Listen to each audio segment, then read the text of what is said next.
Assalamu alaikum. This video is basically to explain the difference between integral and non-integral citation. Number one. Number two, इसमें मैं थोड़ा सा APA 7th जो होता है एंड नोट के ज़रिए citation उसको थोड़ा सा एक्सप्लेन करूँगा और एक जेनेरिक जो citation का हमारा कंसेप्ट है उसको एक्सप्लेन करूँगा. बेसिकली सबसे पहले तो इंटेग्रल और नॉन इंटेग्रल की अगर हम बात करें, इंटेग्रल नॉन इंटेग्रल में हमारे पास जो citation होती है बेसिकली वो ऑथर्स के ऊपर डिपेंड कर रही होती है कि हमारे पास नंबर ऑफ ऑथर्स कितने हैं.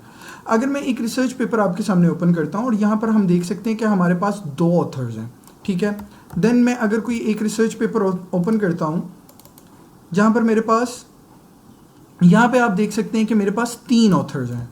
अगर मैं कोई और रिसर्च पेपर ये ओपन करता हूँ, यहाँ पर मेरे पास जो नंबर ऑफ ऑथर्स हैं वो 3 से ज़्यादा हो जाते हैं. जो हमारी साइटेशन होती है उस सबसे ज़्यादा डिपेंड कर रही होती है कि हमारे नंबर ऑफ ऑथर्स कितने हैं. ये मैनुअल साइटेशन के अंदर है. अगर मैं फॉर एग्जांपल ये एक रिसर्च पेपर था, इस रिसर्च पेपर का नाम यहाँ से कॉपी करता हूँ और मैं गूगल स्कॉलर के ऊपर जाता हूँ. गूगल स्कॉलर के ऊपर जाता हूँ, ये नाम यहाँ पर पेस्ट करता हूँ, मेरे पास ये रिसर्च पेपर आ जाएगा. इसको यहाँ से एंड नोट में इंपोर्ट कर लेता हूँ. बल्कि पहले मुझे एंड नोट स्टार्ट करना है क्योंकि मैंने इसकी न्यू लाइब्रेरी स्टार्ट करनी है. जस्ट इन अ मोमेंट ये स्टार्ट हो जाएगा. इसकी जो एग्जिस्टिंग लाइब्रेरी है इसको आप क्लोज कर दें. यहाँ से आप न्यू लाइब्रेरी बना लें. अगर न्यू लाइब्रेरी नहीं है बनाना चाहते हैं तो कोई ऑलरेडी अगर आपकी ओपन लाइब्रेरी अवेलेबल है, जैसे मेरे पास लाइब्रेरी में एक मैंने जर्नल के नाम से बनाई हुई है जो कि मैं इस तरह की वीडियोस के लिए इस्तेमाल करता हूँ. ये एक जर्नल लाइब्रेरी यहाँ से मैंने बना ली है और इसमें मैं इस रिसर्च पेपर को डाउनलोड करता हूँ और इसको यहाँ पर इस डॉक्यूमेंट के अंदर मैं साइट कर देता हूँ जस्ट एक्सप्लेन करने के लिए. ये IEEE फॉर्मेट हुआ था, इसको मैं APA 6th फॉर्मेट में पहले मैं APA 6th में करके समझाऊंगा. जब हम APA 6th में कर रहे हैं तो आप देख सकते हैं कि जब मोर देन 3 ऑथर्स होते हैं, हमारे पास मोर देन 3 ऑथर्स होते हैं तो हमारे पास जो रिसर्च पेपर की साइटेशन है वो लियांग ETAL आती है. ये जो हमारी साइटेशन होती है जो ऑटोमेटिकली हमारी इन टेक्स्ट में आ रही होती है. मसलन मैंने एक लाइनें लिखी, this research is about the information related to data exchange based on smart contracts. ठीक है, फुल स्टॉप नहीं डालना, स्पेस और इसके एंड पे फुल स्टॉप. कौन सी इंफॉर्मेशन? कोई इंफॉर्मेशन जिसकी मैंने बात की और वो इंफॉर्मेशन जो है बाय द एंड इस रिसर्च पेपर से साइट हो गई है. ठीक हो गया.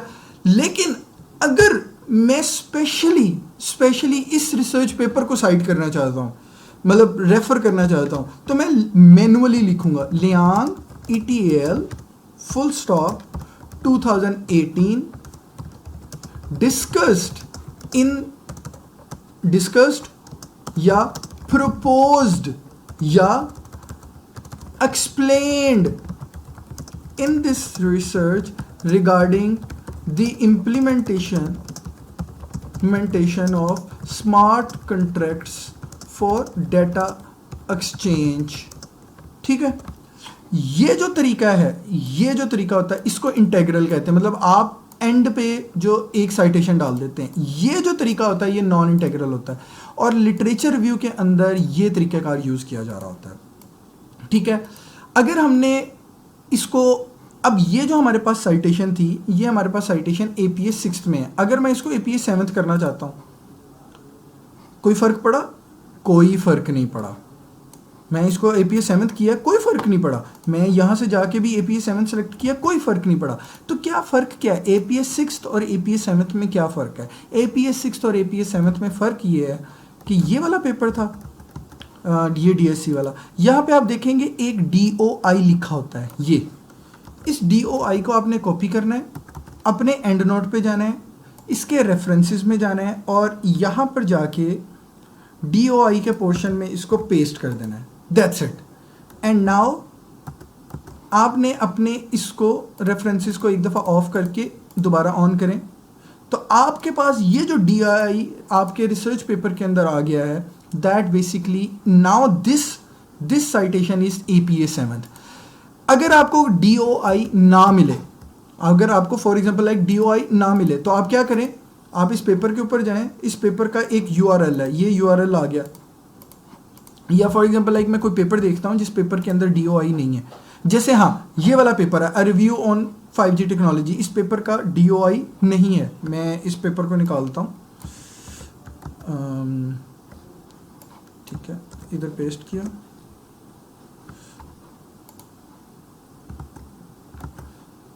इसको मैं ओपन करता हूँ, तो ये एक URL आ गया मेरे पास, ये वाला। फिर मैं क्या करूँगा, इसकी साइटेशन भी डाउनलोड कर लूँ।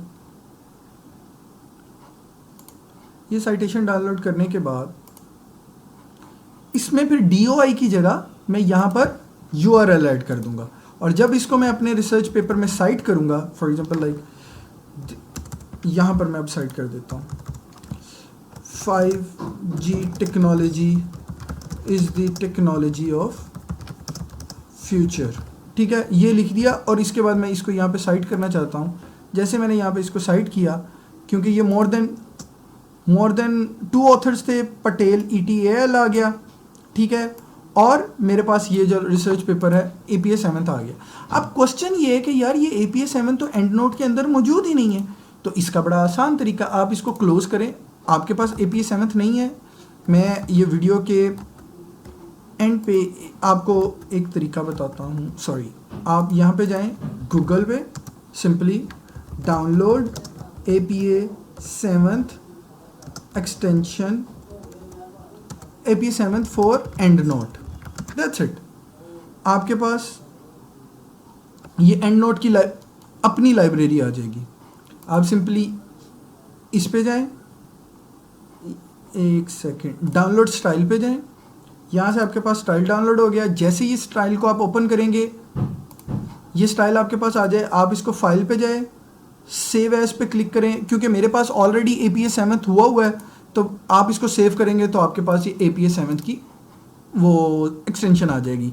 लेकिन अगर आप APA 7th नहीं भी करना चाहते, तो आपको DOI या URL मैनुअली ऐड करना ही पड़ेगा। अगर आपने APA 7 सेलेक्ट भी किया हुआ, फिर भी वो बाय डिफ़ॉल्ट इसको डाउनलोड नहीं करता, ये आपको मैनुअली ही करना पड़ेगा। तो मैनुअली करने का मैंने आपको तरीका बता दिया है, इंटीग्रल नॉन इंटीग्रल में फ़र्क भी बता दिया। हाँ, एक चीज़ फ़र्क बतानी रह गई है, वो ये है कि अगर हमारे पास नंबर ऑफ ऑथर्स 2 या 2 से कम हों, इसमें हमारे पास 2 हैं ऑथर्स, मैं इसको डाउनलोड करके इस वाले रिसर्च पेपर को मैं डाउनलोड करके आपको इंटीग्रल को एक्सप्लेन करने की कोशिश करता हूँ।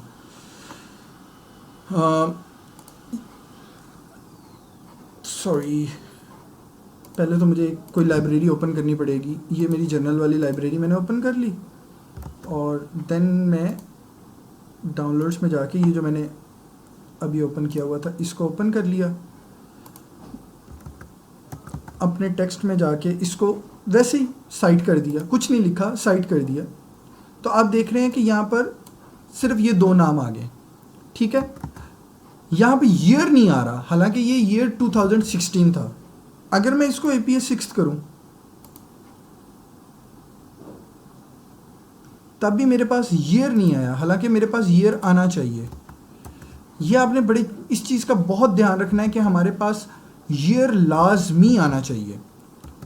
अगर आपके पास ईयर नहीं आ रहा, आप सिंपली जाएं यहाँ पर 2016, क्योंकि ये 2016 का था, और आप इसको रेफरेंसेस को अपडेट कर लें।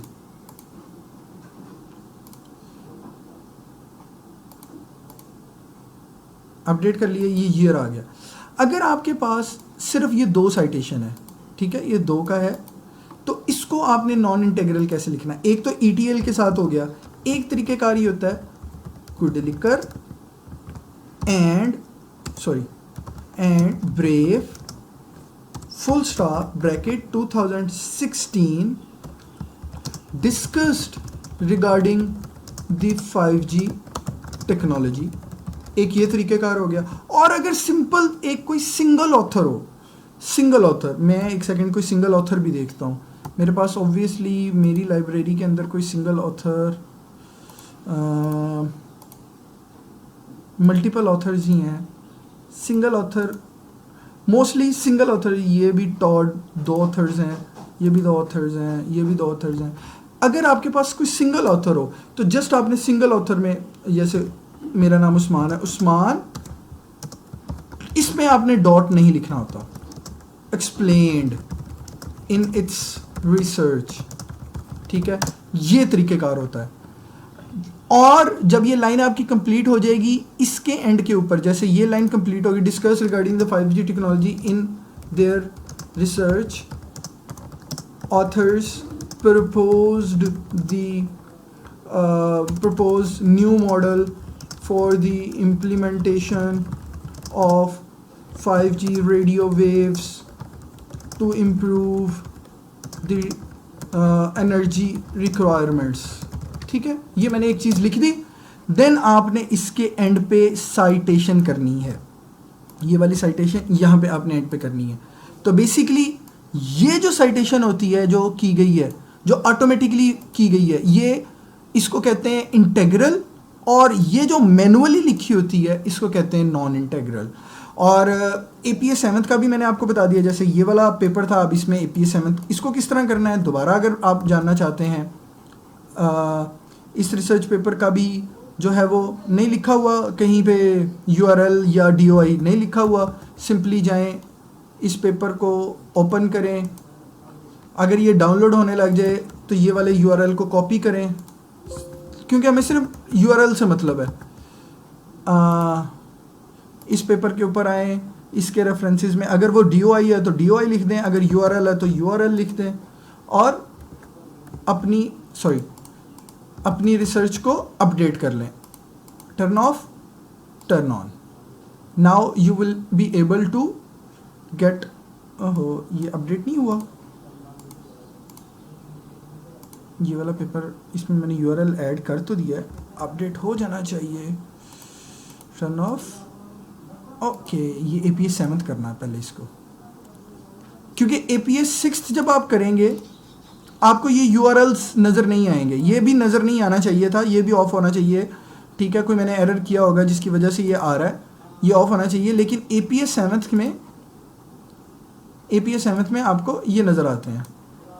ठीक है, सो बेसिकली ये हमारा तरीक़ेकार था। मैंने डिटेल में एक्सप्लेन किया है कि what is the difference between integral and non integral research, number 1, number 2 how to add APA 7th in EndNote extension, number 3 what is the difference between manually entering the research citation in your academia, मतलब आप number of जो authors हैं उनका थोड़ा सा difference बताया कि जब 3 से ज़्यादा होंगे तो ETAL आ जाएगा। ये देखें, ये 3 से ज़्यादा के लिए ETAL है, 2 के लिए दरमियान में एंड आ जाता है, और सिंगल के लिए जो है वो बेसिकली आप सिंगल नेम आ जाता है, बट एंड के ऊपर वो उसको साइट करना आपने कभी नहीं भूलना। IEEE के लिए ये साइटेशन थोड़ी सी डिफरेंट तरह की होती है, हार्वर्ड के लिए डिफरेंट तरह की होती है। बेसिकली अभी मैं APA 6 और APA 7th को डिस्कस कर रहा था। That's all from my side. If there would be any question you can ask me. Thank you so much.